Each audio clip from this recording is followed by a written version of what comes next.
এবার মেয়েটা বলে, কে আপনি? এই মরুভূমির মাঝখানে রৌদ্রের মধ্যে দাঁড়িয়ে দাঁড়িয়ে কথা বলেন, কে আপনি? ঘরে আসেন। সৈয়দনা ইব্রাহিম বলে, না, আমার পরিচয় দিব না, ঘরেও আসবো না। মেয়েটা বলে, আপনি যদি ঘরে না আসেন আমি কিন্তু রাগ করব। সুবহানাল্লাহ কোন। জোর করে ঘরে নিলেন, শরবত খাওয়ালেন, খেজুর খাওয়ালেন, রুটি খাওয়ালেন, মাংস খাওয়ালেন। সৈয়দনা ইব্রাহিমও চোখের পানি ছেড়ে দোয়া করলেন, ও মিয়া, এটাও মাইয়া, আগেরটাও। আহা, বেশ কম আসরা নাই। সৈয়দনা ইব্রাহিম মাথায় হাত বুলিয়ে দিয়ে দোয়া করলেন আর বললেন, তোমার স্বামী যখন বন থেকে ফিরে আসবে ফাকরাই আলাইহিস সালাম, তোমার স্বামীর একটা সালাম দিবা, আর বলবা ঘরের দরজার নতুন চৌকাঠ যেন জীবনেও না পাল্টায়। সৈয়দনা ইব্রাহিম ওনার ছেলে ইসমাইলরে দেখতে গেলেন। অনেক দিন পরে দেখতে গেলেন। ওই দিন বাড়িতে সৈয়দনা ইসমাইল বাড়িতে নাই, বনে গিয়েছে শিকার করার জন্য। বাড়িতে সৈয়দনা ইসমাইলের বিবি সৈয়দনা ইব্রাহিম ঘরের দরজার বাইরে থেকে সালাম দিয়ে বললেন, আসসালামু আলাইকুম। ভেতর থেকে কর্কশ গলায় একটা মেয়ে সালামের উত্তর দিয়ে বলল, ওয়া আলাইকাস সালাম। গলার মধ্যে কোনো মায়া নাই, মহব্বত নাই। জিজ্ঞেস করলো সৈয়দনা ইব্রাহিম, মা কেমন আছো? কাইফা হালুকি ইয়া উম্মি। মেয়েটা কয়, বেশি সুবিধার না। তোমাদের খাওয়া দাওয়া কেমন চলে? ভালো না। তোমার জামাই কই? বনে গেছে। এবার মেয়েটা বলতেছে, আমনে কেডা? সৈয়দনা ইব্রাহিম বলে, আমি কে চিনবা না? ইদা জা যাওজুকা মিনাল গাবা, স্বামী যখন বন থেকে ফিরবে ফাকরাই আলাইহিস সালাম, তোমার স্বামীর একটা সালাম দিবা। ওয়া মুরিহি আন ইগাইরা আতাবাতা বাবিহি, আর বলবা ঘরের দরজার চৌকাঠটা যেন তোমার স্বামী পাল্টে দেয়। এই কথা বলে বুখারীর বর্ণনা। কিসের হাদিস? বুখারীর হাদিস। ইব্রাহিম চলে গেলেন। ইসমাইল আসার পরে বিবি বলতে আরম্ভ করছে, দুপুরবেলা একটা বুড়া আইছিল। বুড়া কে আইছিল? সৈয়দনা ইসমাইল বলে, কোন বুড়া আসছে? কি বলছে? বিবি বলে, আপনারে সালাম বলছে। ওয়া আলাইকুমুস সালাম। আর কি বলেছে? আর বলছে ঘরের দরজার চৌকাঠ যেন আপনি পাল্টে ফেলেন। এই কথা বলার পরে সৈয়দনা ইসমাইল চিৎকার দিয়ে বলে, ও কি করলি তুই? নিজের কপাল পুড়লি, নিজের কপালে নিজে কুড়াল মারলি। ও মিয়া, চোর বোঝে চোরের সিগনাল, পুলিশ বোঝে পুলিশের সিগনাল, নবী বোঝে নবীর সিগনাল, ঠিক কিনা? সৈয়দনা ইব্রাহিম যা বলছে ইসমাইল আলাইহিস সালাম ধরে ফেলছে। ডেকে বললে, এটা বুড়া না, এটা তোর শ্বশুর। এইটা আমার বাবা ইব্রাহিম খলিল। আমার বাবা যা বলেছে, সিগন্যালটা তো গ্রিন সিগন্যাল না, এটা তো রেড সিগন্যাল, এটা তো বিপদ সংকেত। আমার বাবা যা বলেছে এর মানে হলো তোরে যেন আমি তালাক দেই। Get out, get out, I divorced you. তোরে তালাক দিয়ে দিলাম। বাবার খুশির জন্য তালাক দিয়ে দিস। আপনার আব্বাও যদি আপনার বউরে এমনি তালাক দিয়ে ফেলতে বলে, দিবেন নাকি? আবার দিয়া ফেলেন, দিয়েন না, মুসিবত আছে। আপনার বাবাও বাবা, সৈয়দনা ইসমাইলের বাবা, ইব্রাহিমও বাবা, ঠিক কিনা? সৈয়দনা ইব্রাহিম মন গড়া কথা বলতেন না, আকাশ থেকে ওহী আসলে বলতেন। এই জন্য আপনার বাবা যদি বলে বউরে তালাক দিয়েন না, খবরদার। বাবারেও বুঝাইবেন, বউরেও বুঝাইবেন, ঘরে সংলাপ করবেন, সমঝোতা করবেন। আমাকে দুই নেত্রী সংলাপ করে না তো কি হয়েছে, আমরা সংলাপ করব, ঠিক কিনা? ঘরে ঘরে আমরা সংলাপ শুরু করব, মিলাই দিবেন, হ্যাঁ, বুঝাই দিবেন, বাবারও বুঝাবেন, বউরেও বুঝাবেন। তালাক দেওয়ার ইসলামী যে সিস্টেম, এটাকেও মেনটেন করলে পৃথিবীতে কোনো তালাকই থাকবে না। ডিভোর্স রেট একেবারে কমে যাবে। এখন ঘরে ঘরে তালাক, ঠিক কিনা? তালাক দেওয়ার সিস্টেম হচ্ছে পঞ্চম স্টেপে যে তালাক, পঞ্চম ধাপে। প্রথম ধাপ হচ্ছে ফাইদুহুন্না। বউর সাথে ঝগড়া হইলে ফাইদুহুন্না, বউরে কক্সবাজার বেড়াইতে নিয়ে যাও, বসুন্ধরায় শপিং করে দিবা, নানিরে লইয়া ঘুরতে যাবেন, যমুনা ফিউচার পার্কে নানিরে বেনারসি শাড়ি কিনা দিবেন, কসমেটিক্সের বক্স কিনা দিবেন।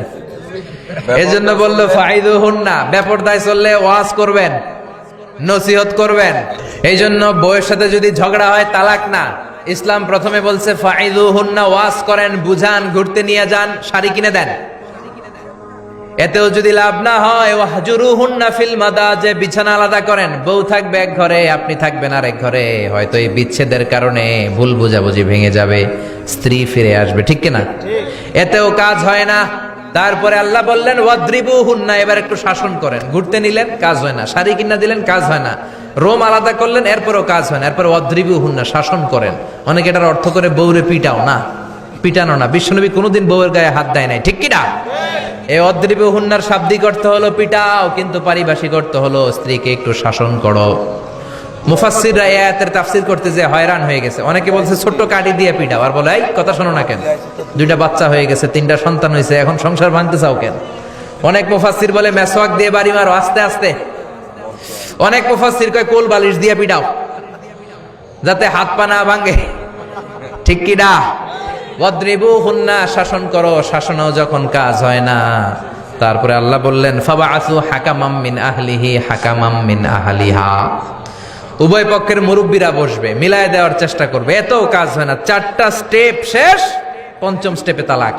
তাও রাগের ছোট যে আমরা বলে দিই 3 তালাক 22 তালাক, এভাবে না। তালাক 2 ধরনের, তালাক সুন্নি, তালাক আল বেদঈ। একটা সুন্নতি তালাক আর একটা বেদাতি তালাক।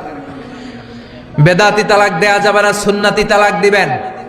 মানে প্রতি মাসে একটা, আপনার বউয়ের যখন মাসিক হয় না, যখন পিরিয়ড হয় না, আপনার বউ যখন সুস্থ আছে, ক্লিন আছে, তখন 1 তালাক। 1 মাসের মধ্যে ফিরে আনার সুযোগ আছে না নাই? 1 মাস পরে দিবেন 2য় তালাক, 2য় মাসেও ফিরে আনার সুযোগ আছে না নাই? ঘরে রাখবেন, হয়তো বিবিরে দেখে আপনার মনে ভালোবাসা জমবে, বিবির মন নরম হয়ে যাবে, বিবিকে ফিরে আনা যাবে।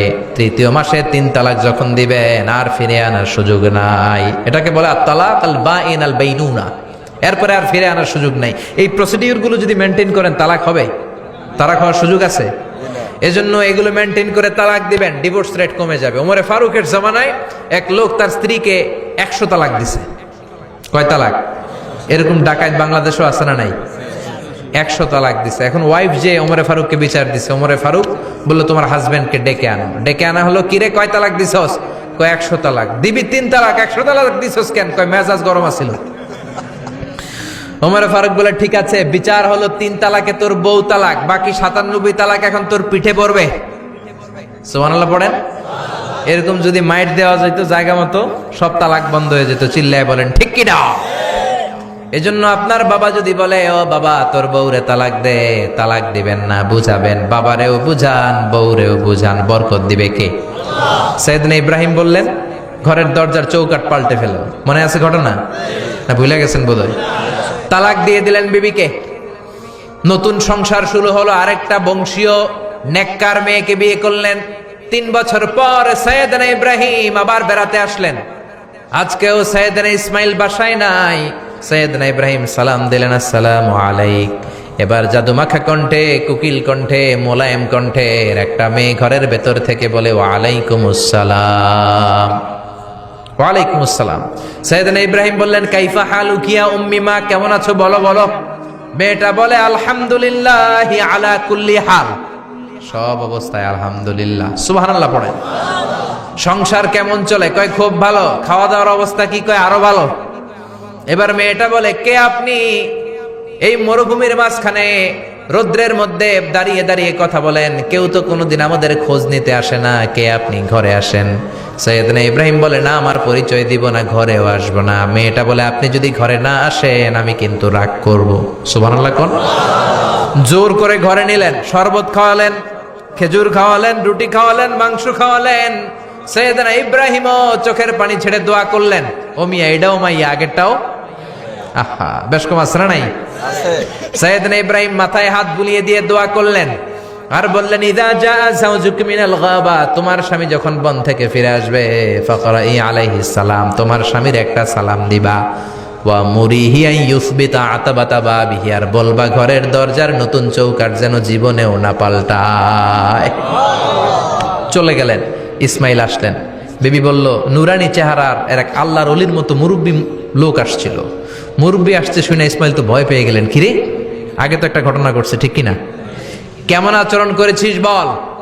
বিবি বলে আপনি ভয় পাবেন না, আমি খুব ভালো আচরণ করেছি, আপ্যায়ন করেছি।